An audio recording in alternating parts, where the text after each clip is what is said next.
You will not only learn how each of these algorithms work, but also implement them using Python.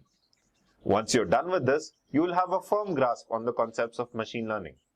After this comprehensive machine learning training, we will also go through some popular applications of machine learning. And then, we will guide you on how you can be a machine learning engineer. And finally, we have collected 30 of the most important questions that you might face in a machine learning interview. Before we move ahead with the full course, let us look at a short animated video we have made so that you can understand the basics of machine learning. We know humans learn from their past experiences, and machines Tadi dia menjelaskan bahwa materi ini meliputi konsep machine learning sampai bikin programnya pakai Python dan beberapa penerapan atau aplikasi dari machine learning yang nanti bisa kita gunakan. Ya. follow instructions given by humans. But what if humans can train the machines?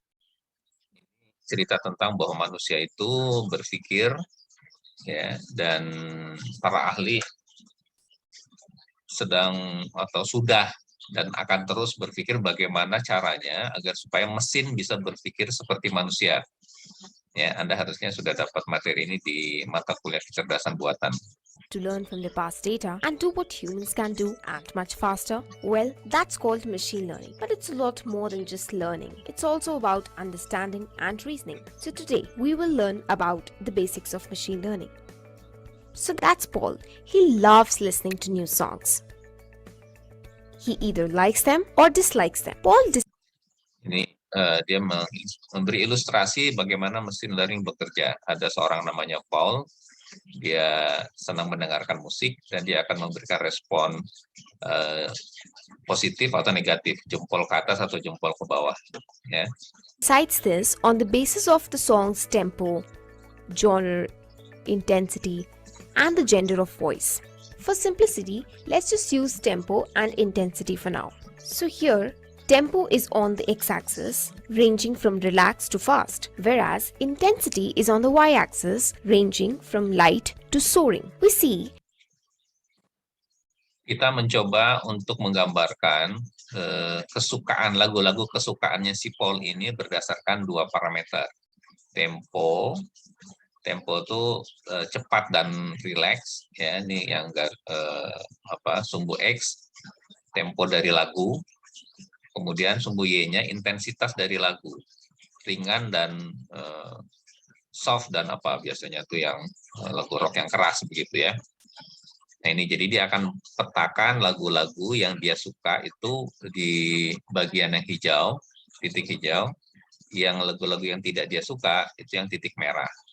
that Paul likes the song with fast tempo and soaring intensity, while he dislikes the song with relaxed tempo and light intensity. So now we know Paul's choices. Let's say Paul listens to a new song. Let's name it as Song A. Song A has fast tempo and a soaring intensity, so it lies somewhere here. Looking at Jadi dia sudah mengelompokkan yang hijau-hijau ini daerah di mana dia suka lagunya yang temponya cepat dan nyaring nih intensitasnya. Dia nggak suka lagu-lagu yang lambat dan lembut. Nah, ketika dia mendengar lagu A, dia lihat lagunya, lagunya posisinya di sini, di dalam lingkaran ini. Berarti dia masuk kategori suka, ya, tidak akan suka lagu A itu karena lagu A itu posisinya ada di sini, temponya cepat dan intensitasnya nyaring. the data, can you guess whether Paul will like the song or not? Correct. So Paul likes this song. By looking at Paul's past choices, we were able to classify the unknown song very easily, right? Let's say now Paul listens to a new song. Let's label it as song B. So song B lies somewhere here with medium tempo and medium intensity. Misalnya ada lagi lagu yang lain, lagu B. Dia temponya sedang, intensitas juga sedang. Kalau dipetakan di dalam diagram ini, ada di tengah-tengah sini. Ya. Nah, kita mesti menjawab nih, kira-kira si Paul ini suka atau tidak suka dengan lagu B ini? Posisinya di tengah sini. Neither relaxed nor fast, neither light nor soaring. Now can you guess whether Paul likes it or not? Not able to guess whether Paul will like it or dislike it? Are the choices unclear? Correct. We could easily classify song A. But when the choice became complicated, as in the case of song B, yes. And that's where machine learning comes in. Let's see.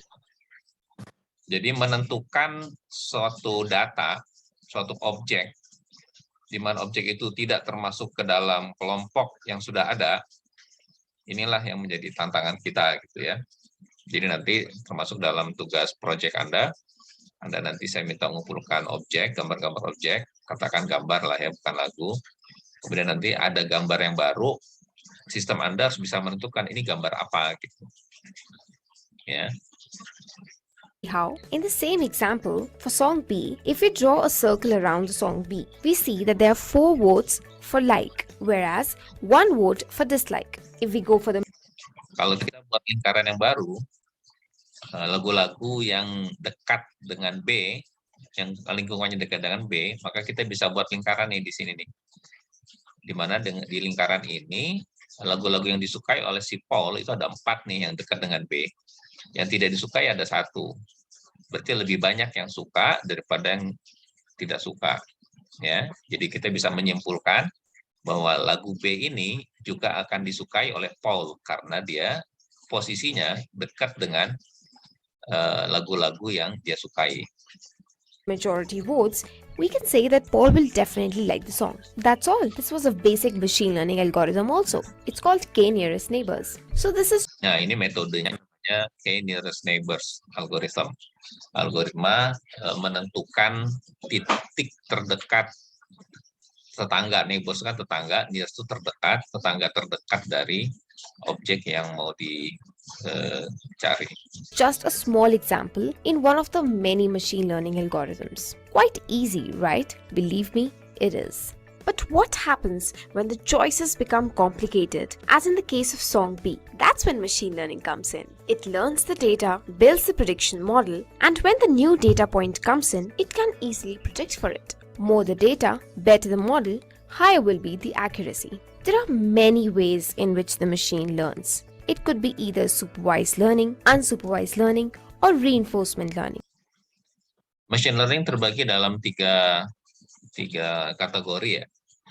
Yang pertama disebut dengan supervised learning, yang kedua unsupervised learning, yang ketiga reinforcement learning. Ya, kalau diterjemahkan tuh beberapa orang menerjemahkan belajar terkawal, tidak terkawal, dan belajar dengan pemaksaan. Nah, nggak enak kalau di bahasa Indonesia kan ya, biarin bahasa Inggris saja. Supervised learning, unsupervised, dan reinforcement learning. Let's first quickly understand supervised learning. Suppose your friend gives you 1 million coins of 3 different currencies, say 1 rupee, 1 euro, and 1 dirham. Each coin has different weights. For example, a coin of 1 rupee weighs 3 grams, 1 euro weighs 7 grams, and 1 dirham weighs 4 grams. Your model will predict. Ini memberi contoh supervised learning. Misalnya Anda punya banyak koin yang terdiri dari 3 mata uang. Yang pertama mata uang rupiah yang beratnya 3 gram, mata uang euro beratnya 7 gram, mata uang dirham yang beratnya 4 gram. Yang semuanya terkumpul di dalam tumpukan koin-koin yang Anda punya. The currency of the coin. Here, your weight becomes the feature of coins, while currency becomes their label. When you feed this data to the machine learning, Jadi karakteristik dari koin-koin ini yang membedakan adalah weight-nya, beratnya 3 gram, 7 gram, 4 gram. Dan labelnya adalah currency. Ya, ini rupiah, ini euro, yang ketiga ini dirham. model, it learns which feature is associated with which label. For example, it will learn that if a coin is of 3 grams, it will be a 1 rupee coin. Let's give a new coin to the machine. On the basis of the weight of the new coin, your model will predict the currency. Hence, Nah, di machine learning, ketika mesin itu sudah bisa membedakan koin-koin yang ada berdasarkan beratnya, maka ketika ada koin yang baru, ya, koin yang baru dimasukkan ke dalam sistem, ke dalam mesin, si mesin sudah akan bisa mendeteksi ketika dia tahu ini beratnya 3 gram. Oh, ini pasti rupi. Ya, karena beratnya 3 gram. Jadi fitur yang ada di dalam objek itu yang menentukan objek itu termasuk ke dalam kategori yang mana atau label yang mana. Supervised learning uses labeled data to train the model. Jadi supervised learning itu adalah cara belajar memahami objek, di mana objek itu sudah ada labelnya. Ini tadi ya labelnya rupiah, euro, dan dirham. Ya, artinya setiap objek itu sudah ada labelnya. Ya, itu namanya supervised learning. Here the machine knew the features of the object and also the labels associated with those features. On this note, let's move to unsupervised learning and see the difference. Suppose you have cricket dataset of various players with their respective scores and wickets taken. When we feed this dataset to the machine identifies the pattern of player performance. So it plots this data with the respective wickets on the x-axis while runs on the y-axis. While looking at the data, you will clearly see that there are two clusters. Unsupervised learning adalah cara mempelajari objek yang objek itu tidak ada labelnya. Tidak ada labelnya. Ini misalnya dia sedang menceritakan tentang daftar nama-nama klub kriket ya. Kriket itu kayak softball gitu. Jadi ada skornya dan ada wickets. Ada wickets tuh wasit ya. Kecepatan larinya dan wasit atau jaring ya, lupa saya. Nanti kita lihat ya. One cluster are the players who scored high runs and took less wickets, while the other cluster is of the players who scored less runs but took. Nah, ini pelari yang larinya cepat tapi wicketsnya rendah. Ini yang pelari softball tadi yang wicketsnya tinggi tapi larinya pelan. Wickets itu tangkap jala ya. Coba saya cek dulu.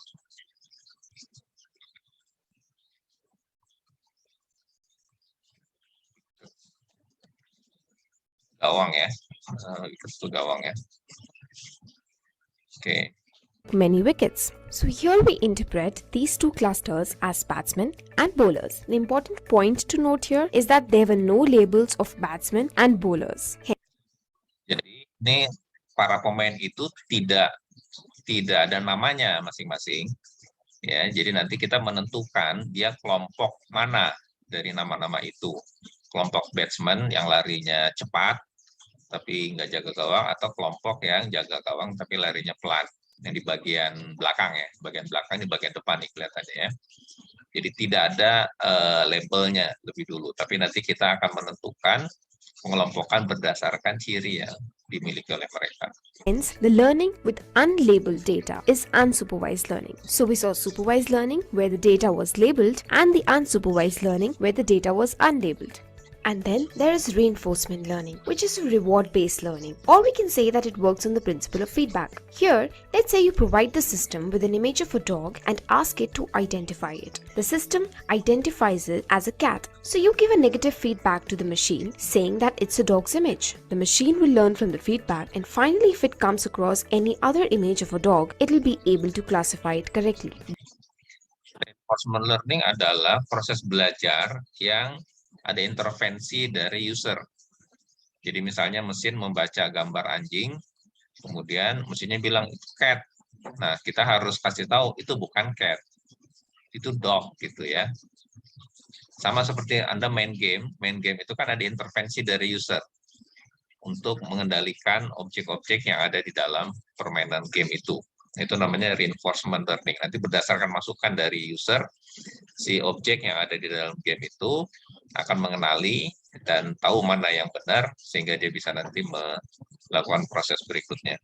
That is reinforcement learning. To generalize machine learning model, let's see a flowchart. Input is given to a machine learning model, which then gives the output according to the algorithm applied.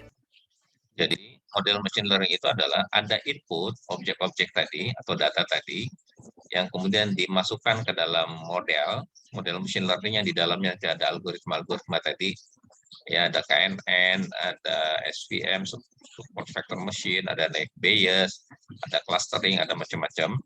Ya, berdasarkan model ini nanti mesin akan memberikan output.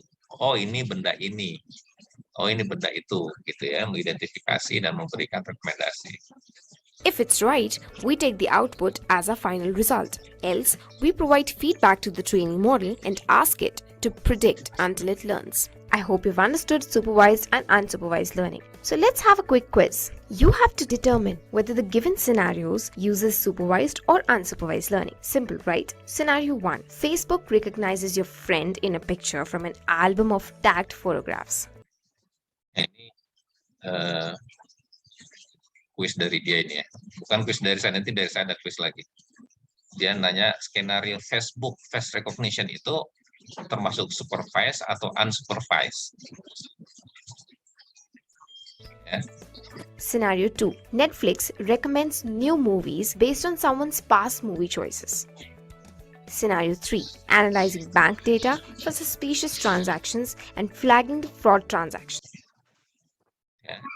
Ini kalau Facebook face recognition ini bisa kita bilang unsupervised karena kita nggak tahu nama-nama wajahnya. Rekomendasi ini karena ada labelnya di setiap movie itu kita bisa bilang supervised ya. Kita bisa kelompokkan nanti movie termasuk action atau drama atau science fiction atau apa.